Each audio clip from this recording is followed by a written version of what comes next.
shouldn't be skewed between the two, right? They should be fairly consistent. Just shut up. Right? We shouldn't see big swings. Well, do you think maybe we should do a room explaining correlation versus causation? Separate room. But why is it always in one direction? I think this is a lot of cope. That's why we're getting the answers that we're getting.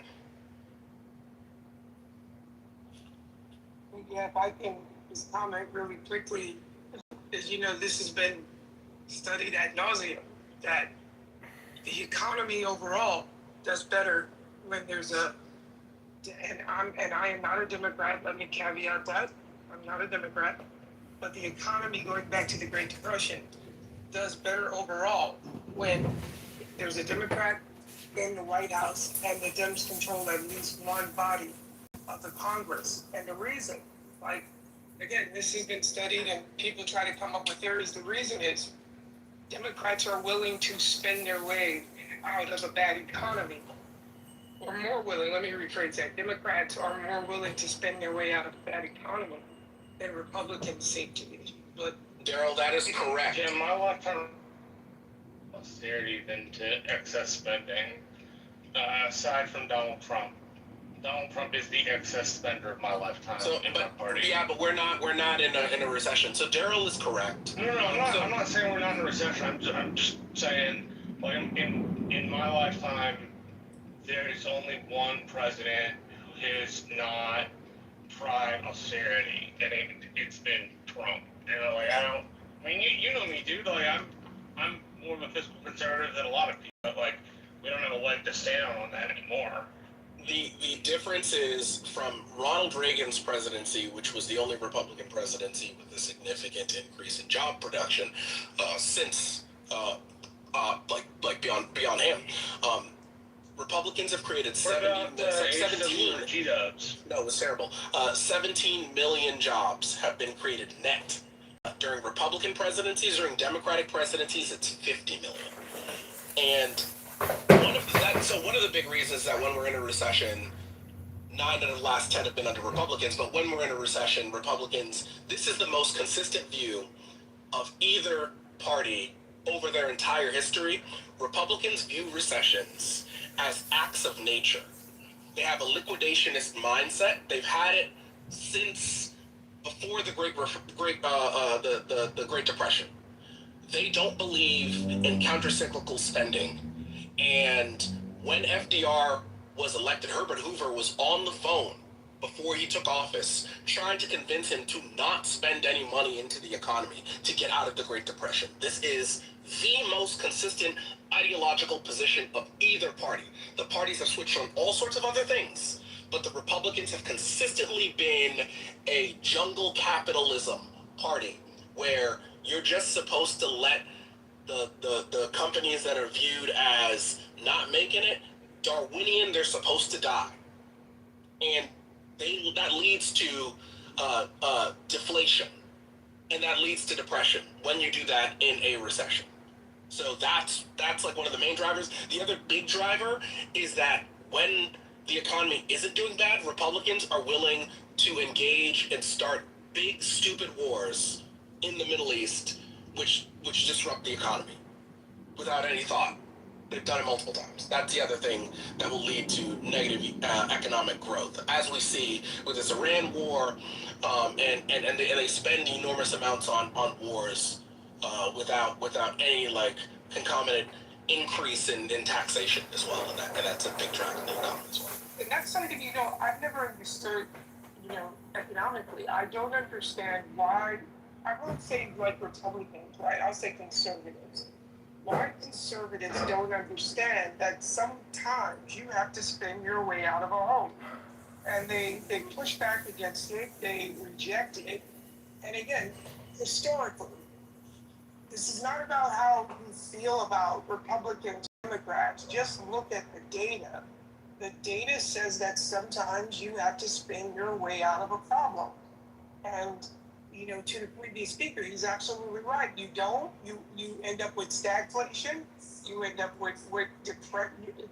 I don't get why everyone is so locked in to an ideology when all you have to do is look at the information. It's not about how you feel about liberals or conservatives. The data doesn't lie.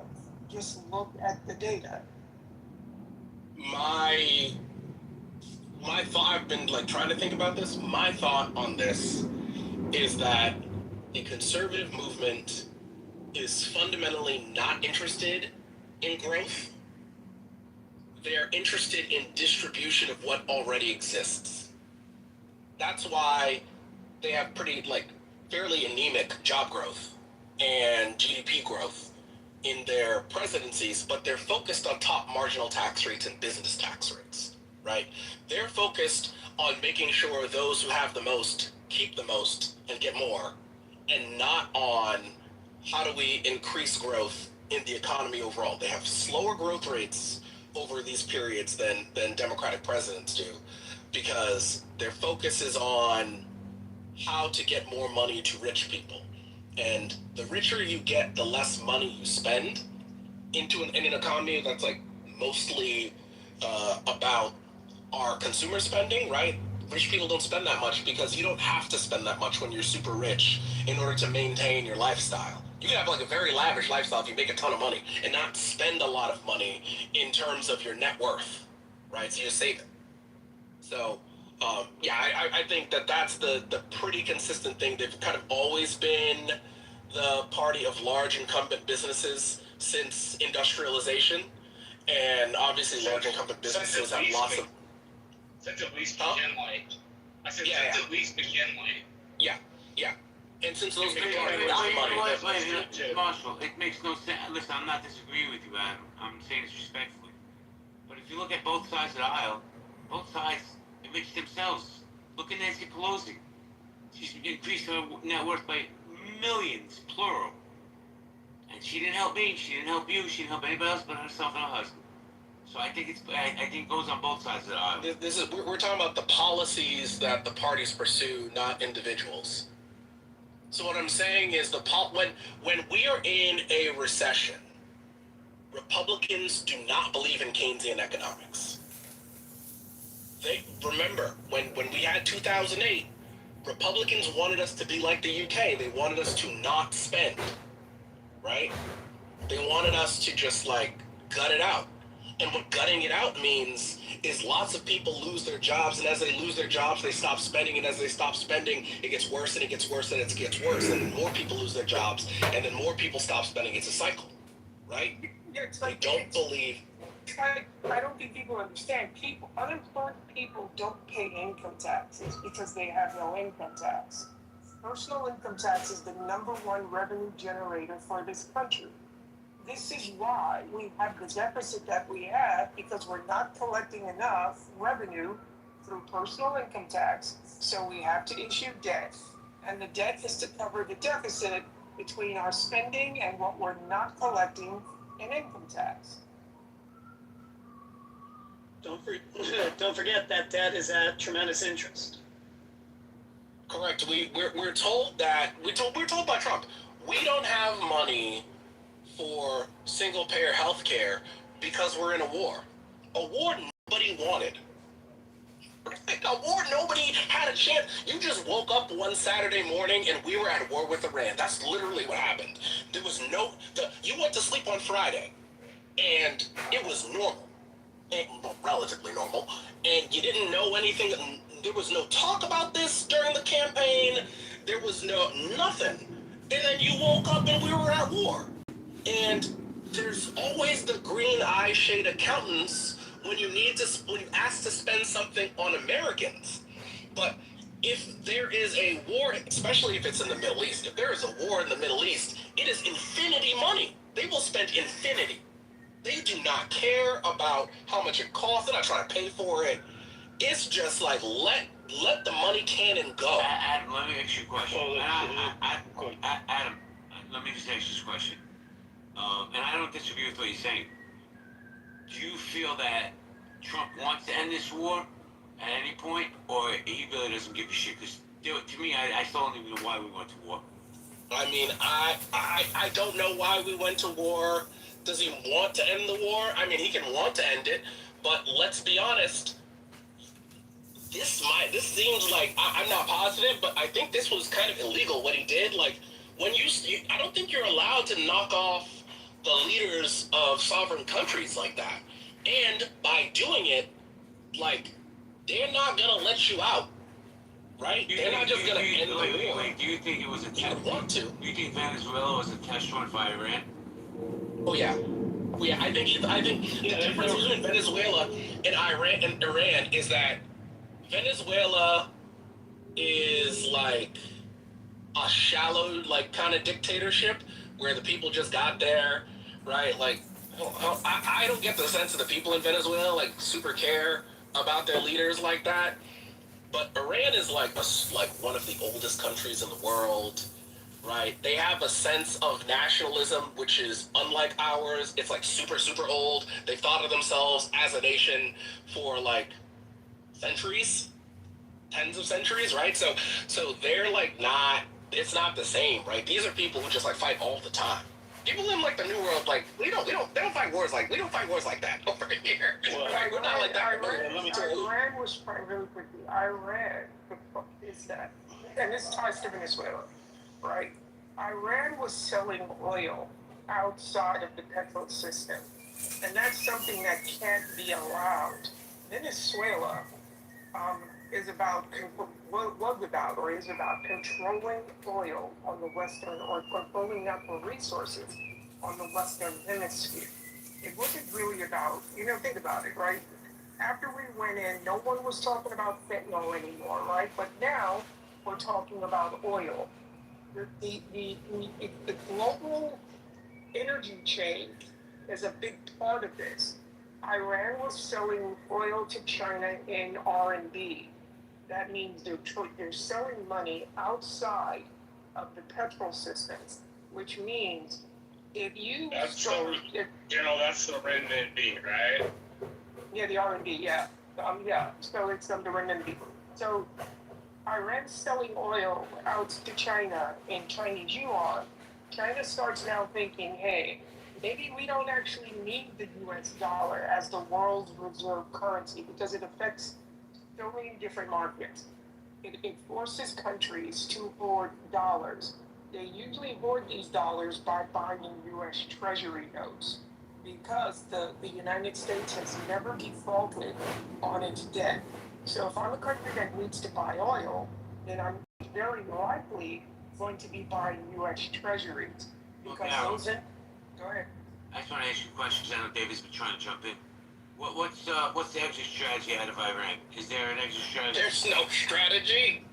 It's called taking our toys and going home. A failed state. Yeah, look.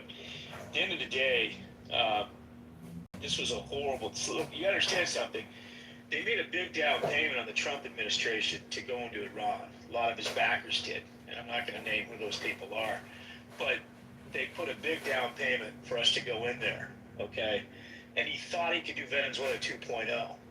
In fact, he was relying on. You understand something? He's not a war president. He's not a president that understands strategy. He wasn't in the military. This is a real estate speculator, right? And so a draft dodger.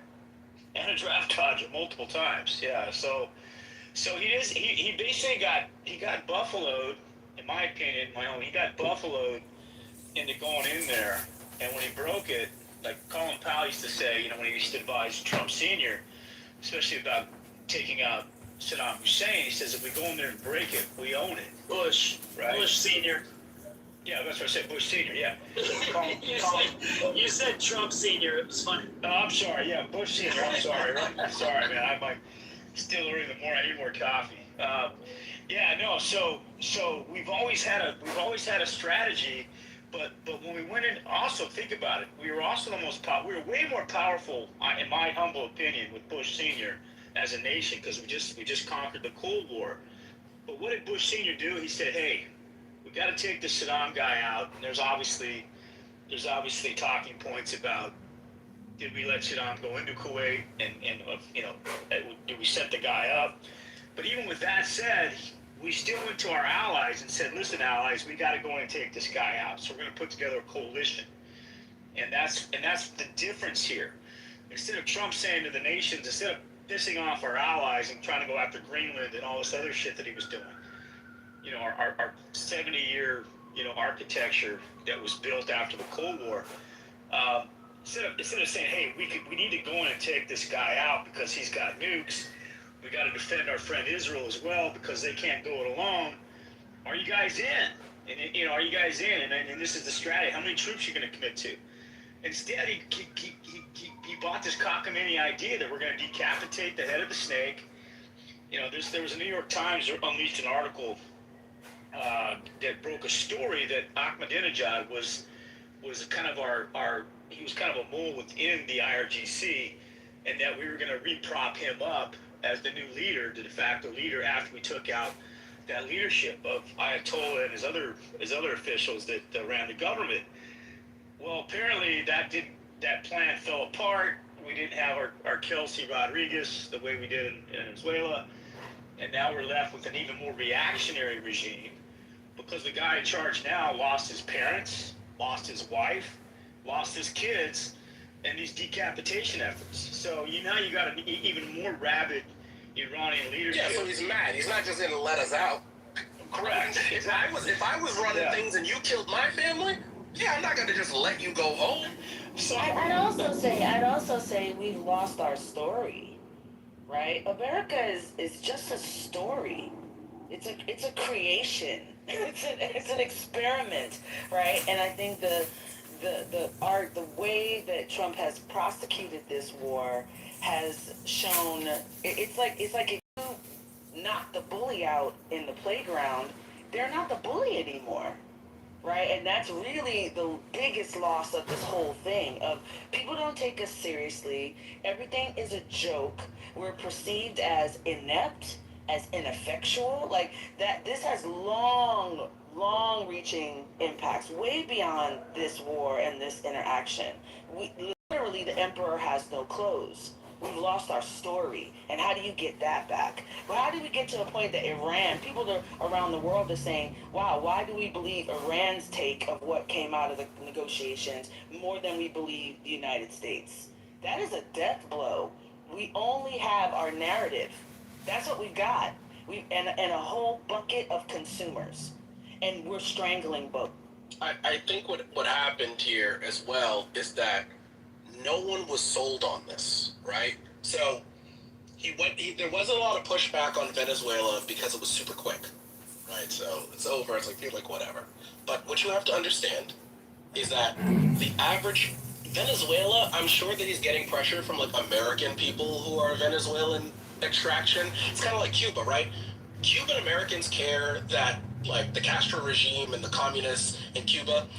I'm Jamaican. I don't give a fuck who's running Cuba.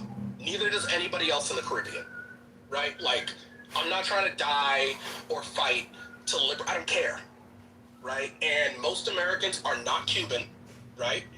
And they do not care who's running Cuba. Subsequently, most Americans are not Middle Eastern or Jewish, and they do not care about Iran. They just don't. They do not care. So, if there is going to be a war, you've got to show that Americans are at risk. You've got to get them to feel something. Nobody felt like they were going to be they were just saying that we were going to get nuked. Well, we have nukes. We understand what mutually assured destruction is. We're not worried that nobody is actually worried that America is going to get nuked. Is Iran a threat to Israel? 100%.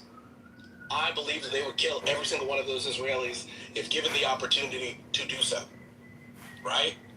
But most Americans don't care about old world conflicts. They don't care that India and Pakistan are at each other's. They don't care. They're not Indian and they're not Pakistani. That's a blood feud between two nation states. And if you're not related to either part of those nation states, why do you care? And that's what I think people are missing. You're not going to tell people that it's un-American to oppose a war when nobody in America is running around thinking Iran is going to nuke us. That's not reality. You could make the argument that if you think that Israel is at such risk, you could make the argument that Israelis could migrate to the United States, right? But I don't know that you're going to be able to sell to people after what we've been through in the past 15 years with COVID and everything and stagnant wages that they need to, and 2 wars already that went shitty in the Middle East. I don't think you're going to sell to them to go to another war. And this time, there wasn't even a 9/11 to precipitate it, which is why you saw that there was no bump the day we went in. None. Because people were not buying that we were at risk. Because nobody, like, if Iran was such a threat, that would have been a major part of the campaign. And it wasn't. Hi, Andrea. Welcome. Hey, happy pre-4th. I'm just trying to get caught up on the conversation, but I think it's interesting. I was just having this conversation about how much noting how popular, of course, the war is, but also being struck by there is an animated enough base that is against the war, but in particular against the attacks on Palestine that are making waves. There are enough of people in that base that care enough about it that are also anti-war, but they most definitely care enough about it to have an impact on elections and races and the current dialogue. And what I find interesting is where that sits and who it is, because I think that when you talk to different populations across the country, that ranks as less of a priority for, say, a lot of young people in places like Colorado, North Carolina, but in a lot of, I wish I had the breakdown of this. I don't have access to the data right now, but I was looking at this, and there are, like, for New York, East Coast state, blue state, people are super animated around this issue. So I don't think that it's true that people don't care about these things, but I think that people care, and they don't want us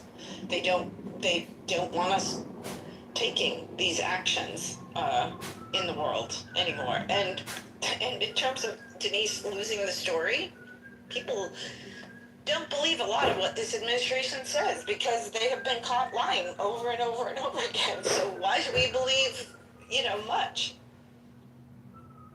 Yeah, I think I think that is really important to think about as we think about how we exit this war. You can exit, you can lose, you can pretend to win. There's a really small bucket of options at this point. But the bottom line is, we do not look like a bastion of strength, and maybe the changing of the name to the Department of War wasn't the flex that we thought it was. Maybe we should go back to the Department of Defense. We lost. It's very clear we lost. They said that there was regime change, and there's no regime change. Yeah, exactly. Well, and we lost. I guess the point that I'm making is we've lost more than that. Oh yeah. Because now there's this feeling of vulnerability, and also like we've lost alignment. Canada is making all kinds of treaties and negotiations they never would have made. That really just completely go around us at a time that we need more allies and better deals. We are now positioned to have access to fewer deals and of much lower quality. Like, no matter who is elected in the next election, right? Like, this was a very expensive course of action, and I'm not sure how we what the cleanup on aisle 3 looks like. And I think it's even more than that, Denise. It's that we have squandered our soft power in diplomacy. We have shown that a massive military power wasn't able. I mean, I believe, we didn't drop a nuclear bomb on them, but we still have shown that the might of the American military, I believe, wasn't enough to stop them or to get them to back down. So, and it's almost as if you look at all this and you feel like, in a way, it's like, is somebody paying them to destroy all of America's competitive advantages in the world and, strong relationships It's like, and there was so much incompetence involved in it along the way that it's like mind-boggling. And people get really frustrated about privilege and all these other things, but like we literally, I mean, you see like almost criminal or lack of transparency deals going on all the time. You have non-diplomats, government, advisors who are business partners